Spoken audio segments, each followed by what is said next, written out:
Friends, welcome back to Shilpa simple logs. ಇವತ್ತಿನ day log ಶುರು ಮಾಡ್ತಾ ಇದ್ದೀನಿ ಭಾನುವಾರ. ಸೊ ಬೆಳಿಗ್ಗೆ ತಿಂಡಿ ಎಲ್ಲ ಆಯಿತು. ಇವತ್ತು ಒಂದು ಮದುವೆಗೆ ಹೋಗಬೇಕು. ಸೊ ಅದಕ್ಕೋಸ್ಕರ ಸ್ಯಾರಿ ಎಲ್ಲ ಫಸ್ಟೇ ಪಿನ್ ಮಾಡಿ ಇಟ್ಕೊಳ್ಳೋಣ ಅಂತ ಅಂದ್ಬಿಟ್ಟು ಮಾಡ್ಕೊಳ್ತಾ ಇದ್ದೀನಿ.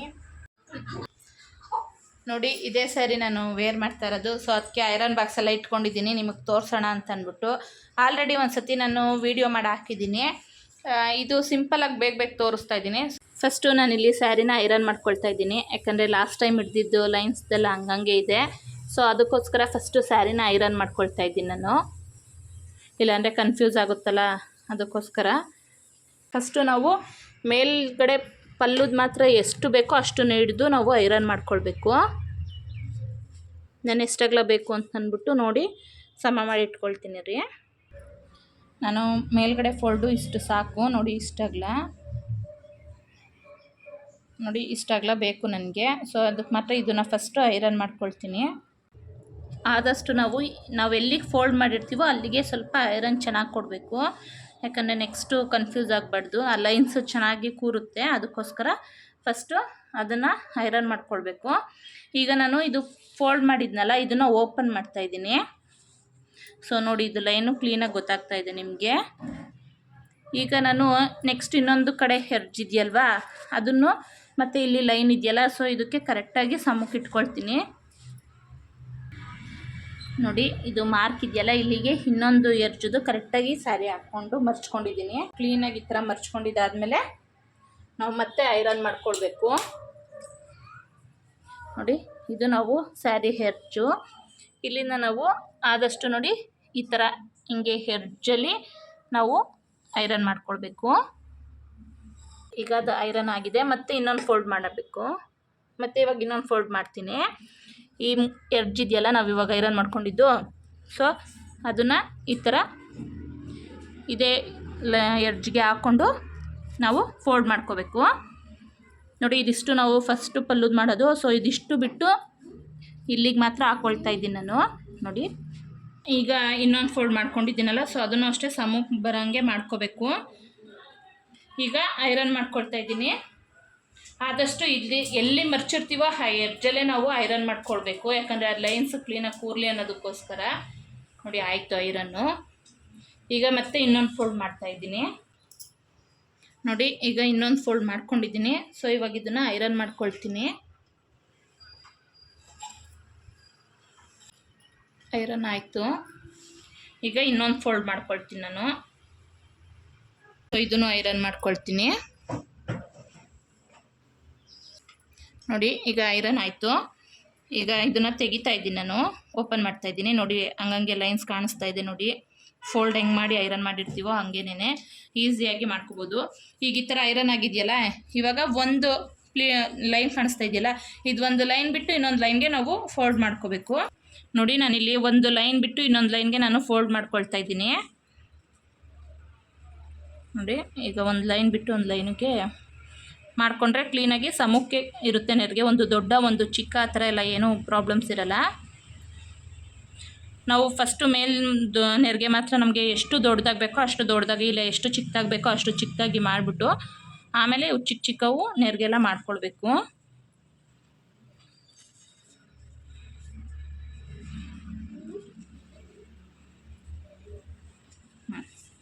ನೋಡಿ, ಇದೊಂದು ಮಾತ್ರ ನಾನು ದೊಡ್ಡದು ಮಾಡ್ಕೊಂಡಿದ್ದೆ, ಇದೆಲ್ಲ ಚಿಕ್ಕದಾಗಿದೆ. ಇದನ್ನೆಲ್ಲ ಅರೇಂಜ್ ಮಾಡಿಕೊಂಡು ನಾವು ಕ್ಲೀನಾಗಿ ಪಿನ್ ಹಾಕ್ಕೋಬೇಕು. ಹಾಕ್ಕೊಳ್ತೀನಿ. ಇವಾಗ ಎಲ್ಲ ಒಂದೇ ಸಮ ಬರಬೇಕು, ಆ ಥರ ನೋಡಿ ಲೈನಿಗೆ ಜೋಡಿಸ್ಕೋಬೇಕು. ಪಿನ್ ಹಾಕ್ಕೊಳ್ತೀನಿ ನಾನು. ನೋಡಿ, ನಾನು ಇದು ಮೇಲ್ಗಡೆಯಿಂದ ನಾನು ಪಿನ್ ಮಾಡ್ತಾಯಿಲ್ಲ, ಇಲ್ಲಿ ಒಳಗಡೆ ಸೈಡಿಂದ ನಾನು ಪಿನ್ ಮಾಡ್ಕೊಳ್ತಾ ಇದ್ದೀನಿ. ನೋಡಿ, ಪಿನ್ ಮಾಡ್ಕೊಂಡಿದ್ದಾಯಿತು. ಇದನ್ನ ನಾನು ಲಾಸ್ಟಲ್ಲಿ ರಿಮೂವ್ ಮಾಡ್ತೀನಿ. ಸೊ ಅದಕ್ಕೋಸ್ಕರ ಸ್ವಲ್ಪ ದೊಡ್ಡದಾಗಿ ಹಾಕ್ಕೊಂಡಿದ್ದೀನಿ.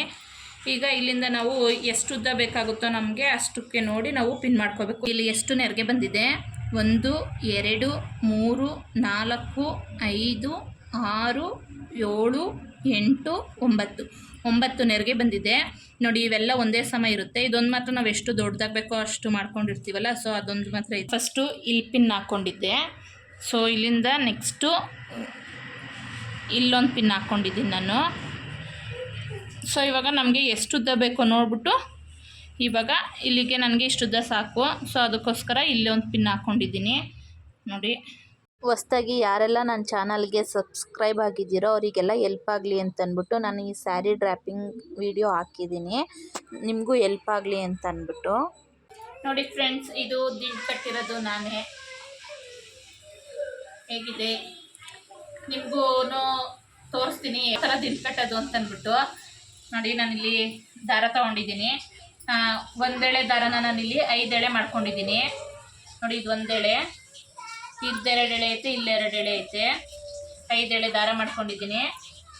ಒಂದಿಷ್ಟುದ ದಾರ ಬಿಟ್ಟು ಒಂದ್ಸತಿ ಹೂವು ಕಟ್ಕೊಳ್ತೀನಿ. ಮಾಮೂಲಿ ಹೂವು ಕಟ್ಟುತ್ತೀವಲ್ಲ ಆ ಥರ ಹಿಂಗೆ ಕಟ್ಕೊಳ್ತಾ ಇದ್ದೀನಿ. ಇದು ನೋಡಿ, ಇದು ಎಕ್ಸ್ಟ್ರಾ ಇದು ದಾರ ಇರೋದು ಬಿಟ್ಬಿಟ್ಟು ಇದು ಒಂದೆಳೆ ಇರುತ್ತಲ್ಲ, ಇದು ಮಾಮೂಲಿ ನೋಡಿ ಈ ಥರ ಹಿಂಗೆ ಒಂದೆಳೆ ದಾರದಲ್ಲಿ ಮಾತ್ರ ಹಿಂಗೆ ಹಾಕ್ಕೊಳ್ತಾ ಇದ್ದೀನಿ. ಮಾಮೂಲಿ ಹೂವು ಕಟ್ಟುತ್ತೀವಲ್ಲ ಆ ಥರ ಕೆಳಗಡೆ ಮಾತ್ರ ಹಂಗೆ ಕಟ್ಕೋಬೇಕು. 2 ಸತಿ ಈ ಥರ ಹಾಕ್ಕೊಳ್ತಾ ಇದ್ದೀನಿ. ಹೂವು ಎಲ್ಲ ಲಾಸ್ಟಲ್ಲಿ ಕಟ್ಕೊಳ್ಳೋದಕ್ಕೆ ಬೇಕಾಗುತ್ತಲ್ಲ, ಅದಕ್ಕೋಸ್ಕರ ಇದು ಎಕ್ಸ್ಟ್ರಾ ದಾರ.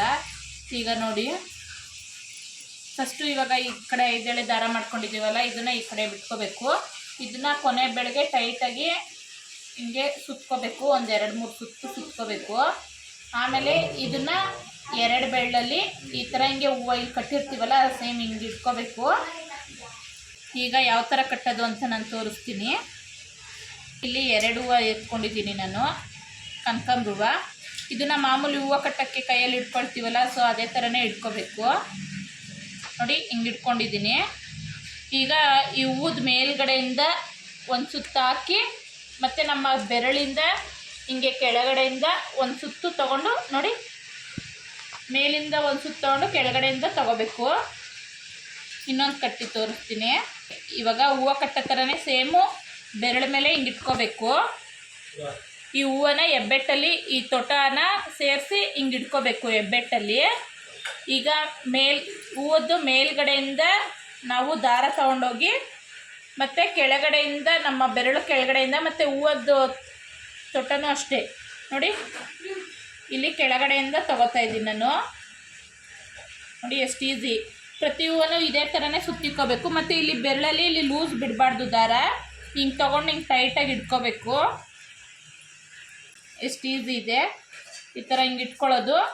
ಇಲ್ಲಿ ಮೇಲ್ಗಡೆಯಿಂದ ತೊಗೊಂಡು ಕೆಳಗಡೆಯಿಂದ ತಗೊಳ್ಳೋದು ನೋಡಿ. ಈ ಥರ ಪ್ರತಿ ಸತಿ ಹಿಂಗೆ ರೌಂಡಾಗಿ ಬರ್ತಾಯಿದ್ರೆ ದಿಂಡು ರೆಡಿ ಆಗುತ್ತೆ. ಫಸ್ಟು ಹೂದಲ್ಲಿ ಟ್ರೈ ಮಾಡೋಕ್ಕಾಗಲಿಲ್ಲ ಅಂತಂದರೆ ಏನಾದ್ರು ಕಡ್ಡಿಲೋ ಆ ಥರದ್ರಲ್ಲಿ ಟ್ರೈ ಮಾಡಿ, ಈಸಿಯಾಗಿ ಬರುತ್ತೆ. ನಾರ್ಮಲ್ ಹೂವು ಕಟ್ಟೋದಕ್ಕಿಂತ ಇದು ತುಂಬಾ ಈಸಿ. ಫಂಕ್ಷನ್ಗಳಲ್ಲೆಲ್ಲ ಮುಟ್ಕೊಳ್ಳೋದಕ್ಕೆ ಚೆನ್ನಾಗಿರುತ್ತೆ. ನಾನು ಇದು ಮಲ್ಲೆ ಹೂವಿಂದು ಕಟ್ಟಿಟ್ಟಿದ್ದೀನಿ. ಮಲ್ಲಿಗೆ ಹೂದಲ್ಲಿ ಇನ್ನೂ ಚೆನ್ನಾಗಿರುತ್ತೆ. ಸೊ ಇದು ಚೆನ್ನಾಗಿದೆ ಮಲ್ಲೆ ಹೂದಲ್ಲಿ ಕಟ್ಟಿರೋದು. ಈಗೊಂದು ಕನಕಾಂಬರ ಹೂವಲ್ಲಿ ಕಟ್ಟುತ್ತಾ ಇದ್ದೀನಿ ನಾನು ನೋಡಿ. ರೆಡಿಯಾಗಿದ್ದೀನಿ ನಾನು, ನನ್ನ ಮಗಳು. ಗಮನೆ ನೋಡಿ, ನನ್ನ ಮಗನೂ ರೆಡಿಯಾಗಿದ್ದಾನೆ. ಎಲ್ಲ ಯಾವ ಥರ ಕಾಣಿಸ್ತಾ ಇದ್ದೀವಿ ಏನು ಅಂತ ಕಮೆಂಟ್ ಮಾಡಿ ತಿಳಿಸಿ. ನಮ್ಮ ಯಜಮಾನ್ರು ರೆಡಿಯಾಗಿ ಕೆಳಗಡೆ ಹೋಗಿದ್ದಾರೆ. ಸೊ ನಾವು ಎಲ್ಲ ಇವಾಗ ಹೊರಡ್ತಾ ಇದ್ದೀವಿ.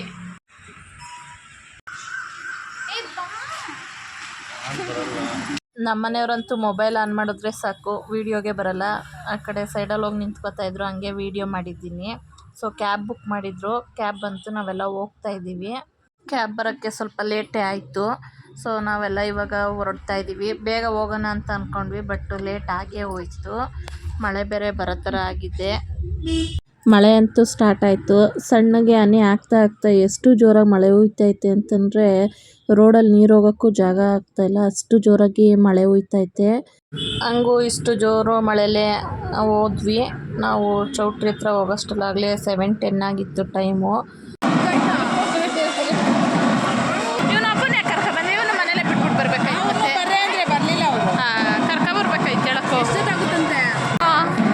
ಬಂದಿದ್ದ ತಕ್ಷಣ ಆಗಲೇ ವೆಲ್ಕಮ್ ಡ್ರಿಂಕ್ ಕುಡಿತಾವ್ರೆ. ನಮ್ಮ ಮನೆಯವರಿಗೋಸ್ಕರ ವೇಟಿಂಗು ನೋಡಿ. ಇವಾಗ ಬರ್ತಾ ಇದ್ದಾರೆ ಅವರು. ನಾವು ಚೌಟ್ರಿ ಒಳಗಡೆ ಎಂಟ್ರೆನ್ಸ್ ಆಗ್ತಿದ್ದಂಗೆ ನಮ್ಮ ಅತ್ತೆ ಮಾತಾಡ್ಸಿದ್ರು. ಯಾಕಂದ್ರೆ ನಮ್ಮ ಅಕ್ಕವ್ರ ಜೊತೆ ಎಲ್ಲ ಮಾತಾಡ್ಕೊಂಡು ಅಲ್ಲೇ ನಿಂತಿದ್ರು, ಅದಕ್ಕೋಸ್ಕರ. ಮದುವೆಗೆ ಫಸ್ಟು ನಮ್ಮ ಮೊದಲನೇ ಅಕ್ಕೋರು ಬಂದಿದ್ದರು. ಸೊ ಹಂಗೆ ನಮ್ಮ ಎರಡನೇ ಅಕ್ಕೋರು ಬಂದಿದ್ರಲ್ಲ, ನಾವು ಹೋದ್ವಿ. ಫೋಟೋ ತೆಗೆಸ್ಕೊಳ್ಳೋಣ ಫಸ್ಟು ಅಂತಂದ್ಬಿಟ್ಟು ನಾವೆಲ್ಲರೂ ಹೋಗ್ತಾ ಇದ್ದೀವಿ. ಹೋಗ್ಬೇಕಾದ್ರೆ ಇನ್ನೊಬ್ಬರು ನಮ್ಮ ಅತ್ತೆ ಕೂತಿದ್ರು. ಸೊ ಅವ್ರನ್ನ ಮಾತಾಡ್ಸ್ಕೊಂಡು ಹೋಗೋಣ ಅಂತಂದ್ಬಿಟ್ಟು ಅವ್ರ ಹತ್ರ ಹೋಗ್ದೆ. ಇಲ್ಲಿ ನಾವೆಲ್ಲ ಫೋಟೋ ತೆಗೆಸ್ಕೊಳ್ಳೋಣ ಅಂತಂದ್ಬಿಟ್ಟು ಹೋಗಿ ನಿಂತ್ಕೊಂಡ್ವಿ. ಸೊ ಇನ್ನೊಬ್ಬರು ಫ್ಯಾಮಿಲಿ ಮಾತ್ರ ಮಿಸ್ಸಿಂಗು. ನಾವು 3 ಜನ ಫ್ಯಾಮಿಲಿನೂ ಬಂದಿದ್ದೀವಿ. ಅವರು ಎಷ್ಟೊತ್ತಿಗೆ ಬರ್ತಾರೆ ಏನು ಅಂತ ಗೊತ್ತಿರಲಿಲ್ಲ. ಸೊ ನಾವೆಲ್ಲ ಹೋಗಿದ್ವಲ್ಲ, ಅದಕ್ಕೆ ನಾವು ಫೋಟೋ ತೆಗೆಸ್ಕೊಳ್ತಾ ಇದ್ವಿ. ಈಗ ವಿಡಿಯೋ ಎಡಿಟಿಂಗ್ ಮಾಡ್ಬೇಕಾದ್ರೆ ಅನ್ನಿಸ್ತೈತೆ, ನಮ್ಮ 3ನೇ ಅಕ್ಕೋರು ಬಂದಿದ್ದರೆ ಎಲ್ಲರದು ನಮ್ಮ ಫ್ಯಾಮಿಲಿ ಫೋಟೋ ಆಗಿರೋದು ಚೆನ್ನಾಗಿ ಕಾಣಿಸೋದು ಅಂತ. ನಾವೆಲ್ಲ ಹುಡುಗ ಹುಡುಗಿಗೆ ವಿಶ್ ಮಾಡಿಬಿಟ್ಟು ಇಲ್ಲಿ ನಮ್ಮ ಅತ್ತೆ ಜೊತೆ ಮಾತಾಡ್ಕೊಂಡು ನಿಂತಿದ್ದೀವಿ. ಯಾಕಂದರೆ ನಾವು ಮತ್ತೆ ನಮ್ಮ ಎರಡನೇ ಅಕ್ಕೋರು ಊರಿಗೆ ಹೋಗ್ಬೇಕಾಗಿತ್ತು ಅರ್ಜೆಂಟಾಗಿ. ಏನಕ್ಕೆ ಅಂತಂದ್ಬಿಟ್ಟು ನಿಮಗೆ ಮುಂದೆ ವ್ಲಾಗಲ್ಲಿ ಗೊತ್ತಾಗುತ್ತೆ. ಅದಕ್ಕೆ ನಮ್ಮ ಅತ್ತೆಗೆ ಹೇಳ್ತಿದ್ರು ಇಲ್ಲೇ ಇರ್ರಿ ಅಂತಂದ್ಬಿಟ್ಟು. ಸೊ ಹಂಗೆ ರಿಲೇಟಿವ್ಸ್ ಎಲ್ಲ ಬಂದಿದ್ರಲ್ಲ, ಎಲ್ಲರನ್ನೂ ಮಾತಾಡಿಸ್ಕೊಂಡು ನಿಂತಿದ್ದೀವಿ. ಪಾಪ ಅವರು ಎಲ್ಲ ಮಳೇಲಿ ನೆನ್ಕೊಂಡು ಬಂದಿದ್ದಾರೆ. ಇವಾಗ ಇವ್ರನ್ನೆಲ್ಲ ಮಾತಾಡಿಸ್ಕೊಂಡು ಊಟಕ್ಕೆ ಹೋಗೋಣ ಅಂತಂದ್ಬಿಟ್ಟು ಹೋದ್ವಿ. ನೋಡಿ ಎಲ್ಲರೂ ಊಟಕ್ಕೆ ಕೂತಿದ್ದೀವಿ. ನಾವು ಊಟಕ್ಕೆ ಕೂತ್ಕೊಂಡಾಗ ನಮ್ಮ 3ನೇ ಅಕ್ಕೋರು ಬಂದಿದ್ದೀವಿ ಅಂತಂದ್ಬಿಟ್ಟು ಫೋನ್ ಮಾಡಿದ್ರು. ನೋಡಿ ಒಂದು ಲೈನ್ ಫುಲ್ಲು ನಾವೇ ಕೂತಿದ್ದೀವಿ ಊಟಕ್ಕೆ. ನಮ್ದೆಲ್ಲರದು ಊಟ ಆಗೋಷ್ಟರಲ್ಲಿ ನಮ್ಮ ಅಕ್ಕೋರ ಫ್ಯಾಮಿಲಿನೂ ಬಂದಿದ್ದರು. ನೋಡಿ ಎಲ್ಲರೂ ಅವರು ಕೂತ್ಕೊಂಡು ಊಟ ಮಾಡ್ತಾಯಿದ್ದಾರೆ. ನಮ್ಮ ಅಕ್ಕ, ನಮ್ಮ ಭಾವ ಮತ್ತು ಅವ್ರ ಮಕ್ಕಳು ಇಬ್ಬರು ಬಂದಿದ್ದರು. ಸೊ ಅವ್ರು ಇವಾಗ ಕೂತ್ಕೊಂಡು ಊಟ ಮಾಡ್ತಾರೆ. ನಾನು ಅದಕ್ಕೆ ಅಲ್ಲೇ ಹೋಗಿ ಮಾತಾಡಿಸ್ತಾ ಇದ್ದೀನಿ. ನಮ್ಮದು ಊಟ ಎಲ್ಲ ಆದಮೇಲೆ ಹಿಂದೆ ಇದೆಯಲ್ಲ ನಮ್ಮ ಫೇವ್ರೆಟ್ ಐಸ್ ತಿನ್ನೋಕ್ಕೆ ಅಂತಂದ್ಬಿಟ್ಟು ನಾವೆಲ್ಲರೂ ಬಂದ್ವಿ. ನೋಡಿ ಅಮ್ಮ, ಅಕ್ಕ, ಭಾವ ಎಲ್ಲರೂ ಈಸ್ಕೊಳ್ತಾ ಇದ್ದಾರೆ ಐಸು. ನಾನು ಫಸ್ಟೇ ಈಸ್ಕೊಂಡು ನಾನು ನಮ್ಮ ಮನೆಯವರು ಇಲ್ಲಿ ತಿಂತಾಯಿದ್ವಿ. ಸೊ ಎಲ್ಲರೂ ಇವಾಗ ಈಸ್ಕೊಂಡು ಒಬ್ಬೊಬ್ಬರೇ ಬರ್ತಾ ಇದ್ದಾರೆ. ಇಲ್ಲಿ ಅಮ್ಮ, ಅಕ್ಕಂದಿರು ಎಲ್ಲರೂ ಒಟ್ಟಿಗೆ ಕೂತ್ಕೊಂಡು ಮಾತಾಡ್ಕೊಂಡು ಐಸ್ ತಿಂತಾಯಿದ್ದಾರೆ. ನಾನು ಎಲ್ಲಿದ್ದೀನಿ ಅಂತ ನೋಡ್ತಾ ಇದ್ದೀರಾ? ನಾನು ನಮ್ಮ ಭಾವನ ಜೊತೆ ಒಂದು ಸೀರಿಯಸ್ ಮಾತುಕತೆಯಲ್ಲಿದ್ದೀನಿ. ನೋಡಿ ಎಲ್ಲಿ ಚೌಟ್ರಿಲೇನೇ ಶುರು ಹಚ್ಕೊಂಡಿದ್ದೀವಿ ನಮ್ಮ ಮಾತುಕತೆನ. ನೋಡೋದವ್ರಿಗೆ ಏನೋ ಜಗಳ ಆಡ್ತವ್ರೇನೋ ಅಂತ ಅನಿಸ್ಬೇಕು, ಬಟ್ ಆದರೆ ಜಗಳ ಅಲ್ಲ, ಸುಮ್ಮನೆ ಕಾಮಿಡಿಯಾಗಿ ಹಿಂಗೆ ಏನೋ ಮಾತಾಡ್ತಾ ಇದ್ದೀವಿ. ಊಟ ಎಲ್ಲ ಆದಮೇಲೆ ಸ್ವಲ್ಪ ಹೊತ್ತು ಮಾತಾಡ್ಕೊಂಡು ಕೂತಿದ್ವಿ. ಇವಾಗ ನಮ್ಮ 2ನೇ ಅಕ್ಕೋರು ಹೋಗ್ತಾ ಇದ್ದಾರೆ. ಅವ್ರ ಊರಲ್ಲಿ ಹಬ್ಬ ಇದೆ, ಅದಕ್ಕೋಸ್ಕರ. ನೆಕ್ಸ್ಟ್ ಇವಾಗ ನಮ್ಮ 3ನೇ ಅಕ್ಕೋರು ಹೋಗ್ತಾ ಇದ್ದಾರೆ. ಅವರು ದೇವನಹಳ್ಳಿಗೆ ಹೋಗಬೇಕು, ಮದುವೆ ಇದ್ದಿದ್ದು ಯಲಹಂಕದಲ್ಲಿ. ಅವರು ಮಳೆ ಬರುತ್ತೆ ಅಂತ ಹೋಗ್ತಾ ಇದ್ದಾರೆ. ನೆಕ್ಸ್ಟ್ ಇವಾಗ ನಮ್ಮ ಪಲ್ಲವಿನೂ ನಮ್ಮ ಭಾವ ಹೋಗ್ತಾ ಇದ್ದಾರೆ.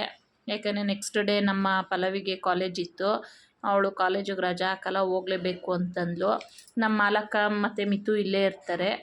ನಾವು ಇವಾಗ ಹೋಗ್ತಾ ಇದ್ದೀವಿ. ನೋಡಿ ನಾವೆಲ್ಲರೂ ಇವಾಗ ದೊಡ್ಡಬಳ್ಳಾಪುರಕ್ಕೆ ಹೋಗ್ತಾ ಇದ್ದೀವಿ. ನಮ್ಮನ್ನು ಕರ್ಕೊಂಡೋಗೋದಕ್ಕೆ ಅಂತಂದ್ಬಿಟ್ಟು ನಮ್ಮ ಆಂಟಿ ಮಗ ಮದನ್ ಬಂದಿದ್ದ. ಸೊ ಇವಾಗ ಅವನ ಜೊತೆ ನಾವೆಲ್ಲರೂ ಹೋಗ್ತಾ ಇದ್ದೀವಿ. ನಮ್ಮ 2ನೇ ಅಕ್ಕೋರ ಊರಲ್ಲಿ ಅಂದರೆ ಕೋಡಹಳ್ಳಿಯಲ್ಲಿ ಜಾತ್ರೆ ಇದೆ. ಸೊ ನಾವೆಲ್ಲರೂ ಅದಕ್ಕೋಸ್ಕರ ಇಲ್ಲಿಗೆ ಬಂದಿದ್ದೀವಿ.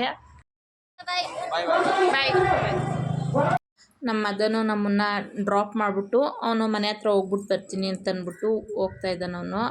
ಸೊ ನಾವೆಲ್ಲರೂ ಬಾಯ್ ಮಾಡಿಬಿಟ್ಟು ಅವನಿಗೆ ಕಳಿಸ್ತಾ ಇದ್ದೀವಿ. ನೋಡಿದ್ರೆಲ್ಲ ಸೀರೆ ಸೆಟ್ಟೆಲ್ಲ ಎಷ್ಟು ಚೆನ್ನಾಗಿ ಹಾಕಿದ್ದಾರೆ ಅಂತಂದ್ಬಿಟ್ಟು. ನಾವು ಹೋಗ್ತಾ ಕರೆಂಟ್ ಇರಲಿಲ್ಲ. ಸೊ ಕತ್ಲಲ್ಲೇ ನಮ್ಮ ಅಕ್ಕೋರ ಮನೆ ಗಂಟ ನಡ್ಕೊಂಡು ಹೋಗ್ತಾ ಇದ್ದೀವಿ. ಒಳಗಡೆ ಕಾರ್ ತೊಗೊಂಡೋಗೋದಕ್ಕಾಗಲ್ಲ, ರೋಡ್ ಚಿಕ್ಕದು. ಅದಕ್ಕೋಸ್ಕರ ಮೇನ್ ರೋಡಲ್ಲೇ ಡ್ರಾಪ್ ಮಾಡಿಬಿಟ್ಟು ನಮ್ಮ ಮದನ್ ಹೋಗ್ತಾ ಇದ್ದಾನೆ. ಈಗ ನಮ್ಮ ಅಕ್ಕೋರ ಮನೆ ಗಂಟ ನಾವೆಲ್ಲ ನಡ್ಕೊಂಡು ಹೋಗ್ತಾ ಇದ್ದೀವಿ. ಸೊ ಯಾರೆಲ್ಲ ಈ ವಿಡಿಯೋ ನೋಡ್ತಾ ಇದ್ದೀರೋ ದಯವಿಟ್ಟು ಲೈಕ್ ಮಾಡಿ, ಶೇರ್ ಮಾಡಿ, ಕಮೆಂಟ್ ಮಾಡಿ, ಹಾಗೆ ಸಬ್ಸ್ಕ್ರೈಬ್ ಮಾಡ್ಕೊಳ್ಳಿ.